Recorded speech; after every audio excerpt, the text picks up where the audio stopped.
But bot lane, they've got an extremely strong bot lane. Their bot lane should win. Draven Morgana completely disowns like Thresh and Caitlyn. Yeah, I heard. If the Caitlyn gets caught,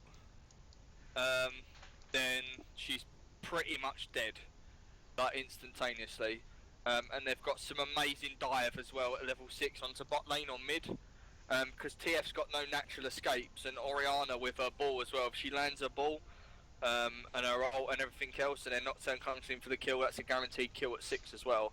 So I think it'll come down to who gets this game's going to come down to jungle pressure. Like how much, like Nocturne scales better into late game than what Pantheon does, but Draven doesn't scale into late game as much as what Caitlyn does. Draven's like all early mid game, so he hasn't got no natural escapes, and they've got Pantheon and Udyr that can both chase him down where he's got no natural escapes. So that could be pretty dangerous. But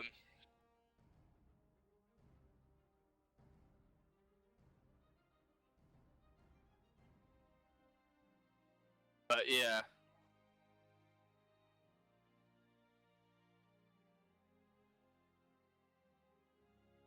Game should be fairly interesting though, guys. Good luck and everything else. We'll have to wait and see when we actually get into the game to see how it actually all pans out. But hopefully, you guys are able to pick off some early picks and try and keep a consistent flow throughout the game. Good luck, guys. We're all rooting for you.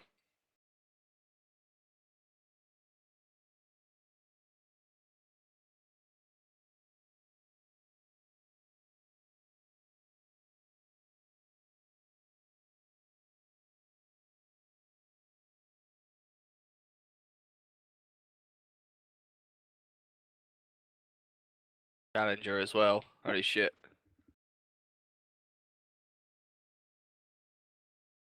I'm just gonna quickly run to the toilet, Jock. I'm leaving you in charge. Alright, no worries.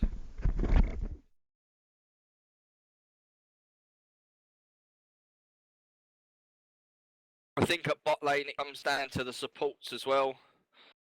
That hook and the Morgana shield is going to be absolutely ridiculously important, but I don't know if trades start coming in, then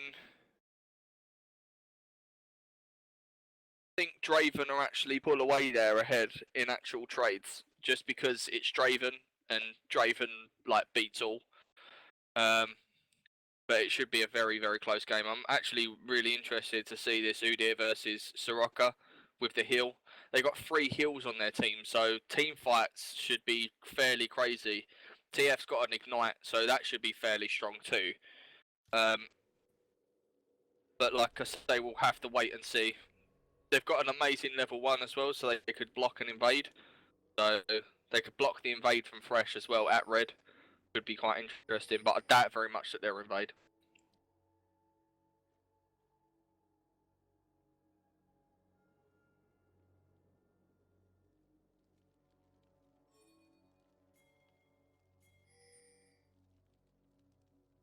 Welcome to Summoner's Rift.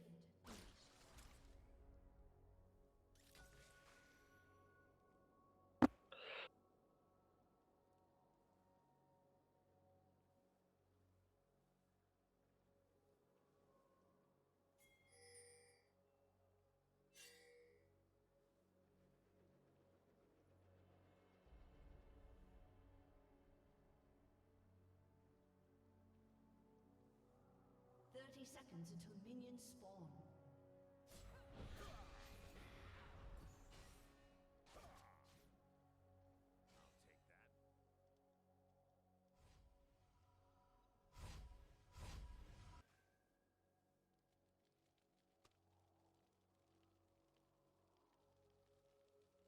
Seconds until minions spawn.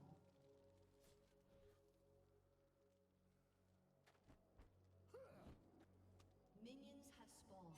Getting kicked into a well is the least of your worries. Looks as though the Thresh is actually going to stay. It's actually a good point of entry, considering he'll come into the lane with about 80 HP less than what he normally would.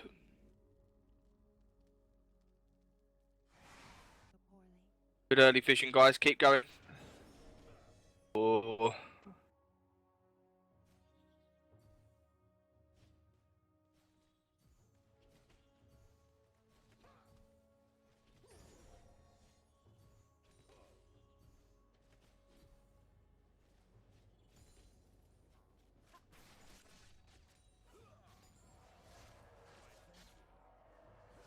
Yeah, I'm back, and you need to make sure we're keeping this professional because we have had one of our members talking to another member and explaining, shoutcasting the last game just between themselves, and apparently the Malphite going in and fucking things up isn't sufficient explanation, Jock, so they are relying on you for a more clarified explanation to fucking shit up. Early game.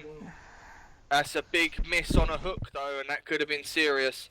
Oh, and the catch onto the Caitlyn though, but there's going to be no engage onto that. The Rocker just farming at top like she normally would do. She's got the early game advantage.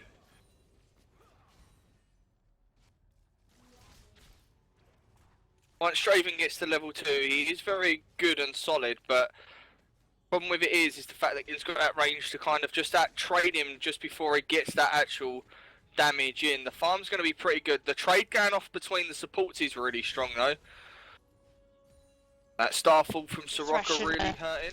A lot of damage coming out, and that bait just missing off of the damage there from Morgana. Nice bit of poke damage there coming out from Orianna in the mid lane, but here comes the gank and it looks as though Soraka might actually get caught. The flash is out though, she's away, but the Pantheon lands on top of her. Can she get out of this? The heal is strong, and she just about makes it out alive. No ignite there at top, so she will be able to get away, but that's a flash down for Soraka. She's going to have to play a little bit more passively now in the lane, even though she is ranged. Pantheon has got a gap with a stun, and with Udyr as well, it could be very dangerous if he lands that second stun onto it. That's a guaranteed kill with a red buff. That's huge amounts of damage. The Morgana's gone in, but a Nocturne gank at bot lane, and it's a huge grab from Morgana, and the first blood goes down. First blood goes down for SC Pandas. Morgana picks up the first kill, definitely earned from Morgana there, picking up first blood with a great full face dark binding. And it's an awesome kill, and then there's another dark binding! Now this could be a dive, and the Caitlyn's forced to flash out. There's huge amounts of damage now onto bot lane. Great early game gank in there from the Nocturne, and great synergy from the Morgana as well to pick up that damage. Going in strong and showing no fear with that black shield.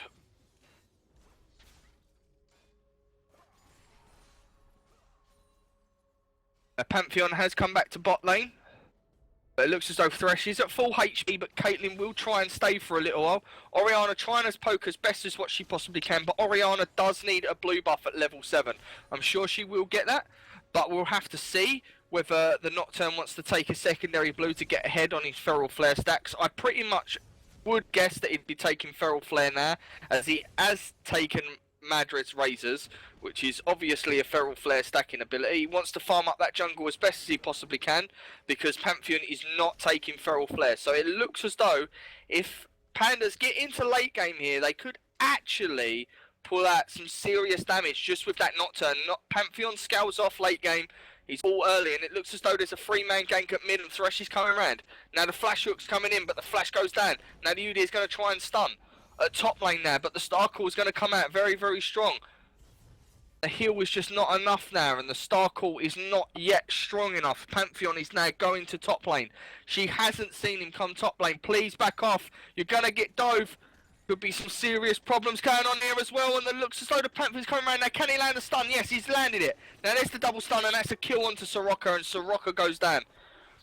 No flash there, like the double stun, like I said, causing huge havoc there at top lane. It's a very, very dangerous game to play. It looks as though the Twisted Fate's going to ult in the bot lane though. The stun card coming in, but there's the damage out. Can't get a stun off. But the damage onto the Twisted Fate is very strong, but looks as though he might actually go down here. No, he's just picked it off. And the trade in here is absolutely phenomenal. And the dark binding onto the Thresh. A heal goes out, but the damage is still not there from the Morgana.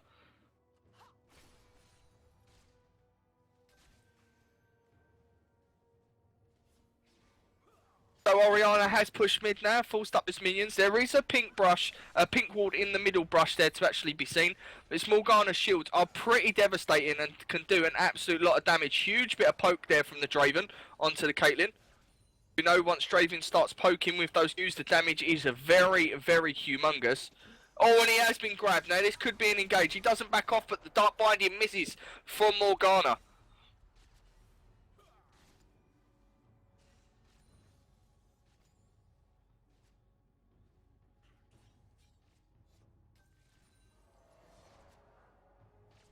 Looks as though the Nocturne is ahead in just CS at the moment, so he's farming that jungle, although Pantheon has got a kill at top lane with that auto crit at top.